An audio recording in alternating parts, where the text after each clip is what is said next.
I'm a recent medical school grad. And where did you graduate medical school? I graduated from Harvard, just right down the street. Where did you do undergrad? I went to Emory University in Atlanta. Emory is a great college. You didn't want to go to med school there? I applied, they waitlisted me, so.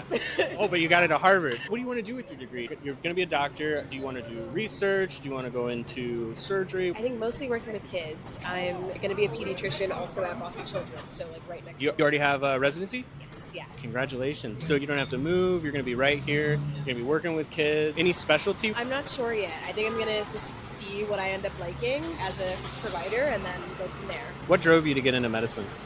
Some of the folks that you met over there, my mom, she has lived with a lot of like chronic health conditions. So I was just around medicine a lot growing up, and just seeing her perseverance and kindness through all of that was just a big inspiration, and it still is. And then also just coming to med school, meeting like so many amazing other people who are also very mission driven and very kind, and almost every day it's another reason to like come back in and keep going.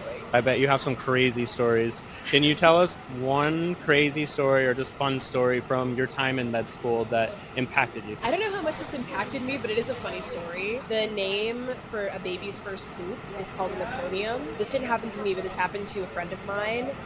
He was in a delivery and the baby comes out, they put the baby on the chest, and the baby poops. And my friend goes, "Oh, that's the Meconium."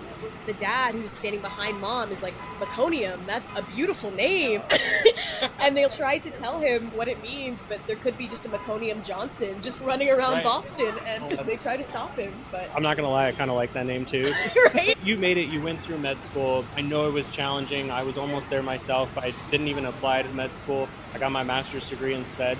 I know it's hard. How did you get through it? What motivated you? What pushed you? I feel like mostly the people, just remembering what my mom and the rest of my family sacrificed to get me to this place, and then also seeing my classmates who had a lot of different life experiences, a lot of challenges throughout school.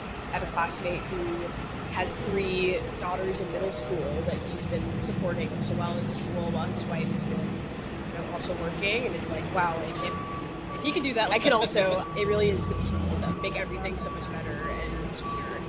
The last thing I'll ask you, if you can give one piece of advice to young people out there, young women out there, what would that be? The one thing that's coming to mind is that life is short and life is long. If there is something that you are really passionate about and you really want to start, I think the easiest way is to just get started. No one can tell you what you can and can't do. I also say that life is long. If you choose something and it's not something that you are finding that is bringing you joy, there's always time to change. You develop new passions over time and you develop new interests over time, and it's okay to explore those and come back to something if you find that that change also doesn't work. There's so much flexibility, and I'm rooting for you, for all of you.